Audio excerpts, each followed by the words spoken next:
Satyabama Institute of Science and Technology, Chennai and Sriperumbudur.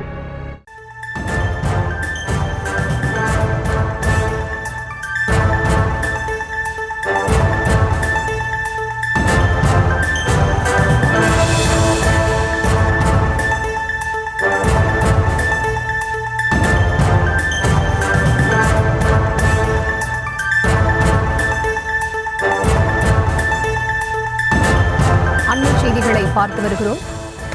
சுமார் 9 மாதங்களுக்கு பிறகு சுனிதா வில்லியம்ஸ் பூமிக்கு திரும்ப இருக்கிறார். இது தொடர்பான விவரங்களோடு இணைகிறார் எமது மூத்த செய்தி ஆசிரியர்.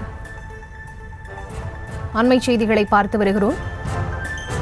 9 நாட்களுக்கு பிறகு பூமிக்கு திரும்புவார் என்று எதிர்பார்த்து காத்திருந்த நிலையில் 9 மாதங்களுக்கு பிறகு தற்போது பூமிக்கு சுனிதா வில்லியம்ஸ் திரும்ப இருக்கிறார். நாளை காலை 3 மணியளவில் சுனிதா வில்லியம்ஸ் பூமிக்கு திரும்ப இருக்கிறார். அது தொடர்பான அண்மை செய்திகளை பார்த்து வருகிறோம். இதற்காக சிறப்பு ஏற்பாடுகள் நேரலையில் காண்பிப்பதற்காக செய்யப்பட்டிருக்கின்றன.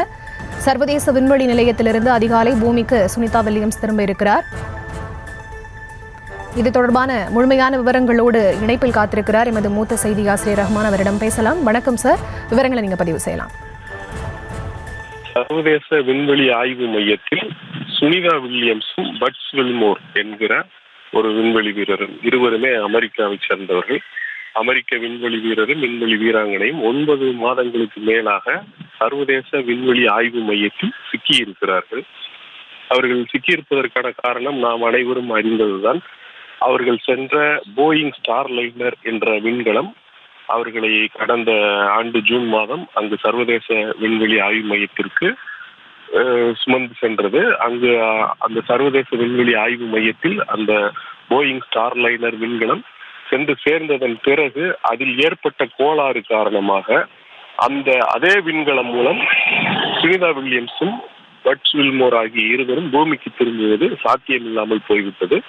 அவர்கள் இருவரும் அதே விண்கலத்தில் திரும்புவதாக இருந்தால் ஏதேனும் விபத்து ஏற்பட்டு உயிரிழப்பில் கொண்டு போய்விடக்கூடும் என்ற அடிப்படையில் அவர்கள் அந்த விண்கலத்தில் திரும்பவில்லை.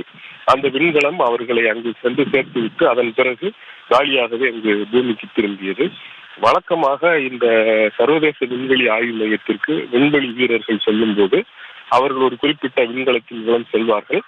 திட்டமிட்ட வகையில் அந்த விண்கலத்தின் மூலமாக அவர்கள் திரும்புவார்கள். இது ஒரு நடைமுறையாக இருக்கிறது.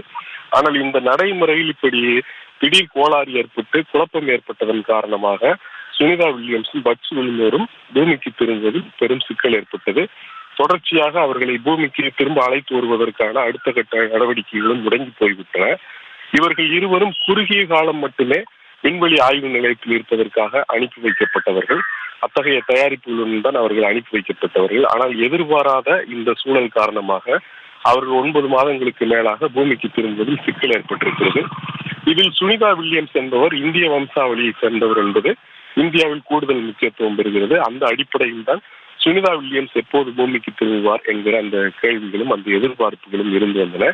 சுனிதா வில்லியம்ஸ் இந்த விண்வெளி ஆய்வு மையத்தை பொறுத்தவரை நீண்ட அனுபவம் கொண்டவர், அதிக முறை விண்வெளி நடை நடந்தவர் என்கிற சாதனையும் செய்தவர். கிட்டத்தட்ட 7 முறை அவர் விண்வெளி நடை நடந்திருக்கிறார். அது 62 மணி நேரங்களுக்கு அது சமமாகும். இது போன்ற பல்வேறு சாதனைகளை அவர் அந்த விண்வெளி ஆய்வு மையம் தொடர்பாக வைத்திருக்கிறார். ஆனால் தற்போது அவர் கிட்டத்தட்ட 60 வயதை நெருங்குகிறார் என்கிற அந்த காரணியும் இருக்கிறது. 59 வயது அவருக்கு. இத்தகைய ஒரு வயதில் விண்வெளி ஆய்வு நிலையத்தில் தங்கியிருப்பது என்பது அவர்களது உடல் நலத்திற்கு மிகுந்த பாதிப்புகளை அது ஏற்படுத்தும். குறிப்பாக எலும்புகள் தேய்ந்து கரைந்து போய்விடுவது தொடங்கி அந்த விண்வெளி ஆய்வு மையத்தில் தொடர்ச்சியாக தங்கியிருப்பதன் மூலமாக ஏற்படக்கூடிய கதிர்வீச்சு பாதிப்புகள் தொடங்கி பல்வேறு விதமான உடல்நல பாதிப்புகள் ஏற்படும். அப்படிப்பட்ட விஷயங்களுக்கு தயாராக ஒரு விண்வெளி வீரரை அவர்களுக்கு உரிய வயதில் அனுப்பி வைக்கும் போது அவர்கள் 2 ஆண்டு வரை கூட தங்கி இருக்க முடியும். ஆனால் சுனிதா வில்லியம்ஸ் வயதை கருத்தில் கொண்டு அவர் ஒரு குறுகிய கால பயணமாகத்தான் அனுப்பி வைக்கப்பட்டார்.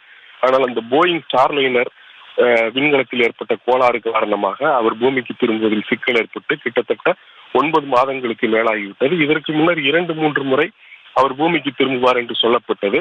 ஆனால் பல்வேறு காரணங்கள் காரணமாக அந்த திட்டங்களை செயல்படுத்த முடியவில்லை. அமெரிக்க அதிபராக ட்ரம்ப் பொறுப்பேற்றதன் பிறகு அவர் தனது நண்பரான எலான் மஸ்கிடம் பேசி ஸ்பேஸ் எக்ஸ் விண்கலத்தின் மூலமாக சுனிதா வில்லியம்ஸை பூமிக்கு அழைத்து வர நடவடிக்கை எடுக்கப்படும் என்று கூறியிருந்தார். அதன்படி அந்த எலான் மஸ்கினுடைய ஸ்பேஸ் எக்ஸ் விண்கலமானது விண்வெளி ஆய்வு நிலையத்திற்கு சென்றது. அப்படி செல்லும் போது அந்த விண்கலமும் சில விண்வெளி வீரர்களை அங்கு விண்வெளி ஆய்வு மையத்திற்கு கொண்டு சேர்த்திருக்கிறது. இதன் பிறகு இன்று காலை 10:30 மணி அளவில் சர்வதேச விண்வெளி ஆய்வு நிலையத்திலிருந்து அந்த ஸ்பேஸ் எக்ஸ் விண்கலமானது புறப்பட்டிருக்கிறது. கிட்டத்தட்ட ஒரு 18 மணி நேரம் அது பூமிக்கு வந்து சேர்வதற்காகும் என்று எதிர்பார்க்கப்படுகிறது. அமெரிக்க நேரப்படி செவ்வாய்க்கிழமை மாலை 4 முதல் 5 மணிக்குள் அந்த விண்கலம் பூமிக்கு திரும்பும். நமது இந்திய நேரப்படி நாளை அதிகாலை 4 முதல் 5 மணிக்குள் அந்த விண்கலம் சுனிதா வில்லியம்ஸையும் பட்ஸ் விண்முறையும் சுமந்து கொண்டு பூமிக்கு வந்து சேரும் என்று எதிர்பார்க்கப்படுகிறது.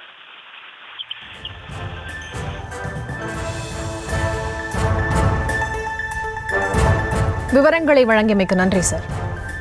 Satyabama Institute of Science and Technology, Chennai and Sriperumbudur.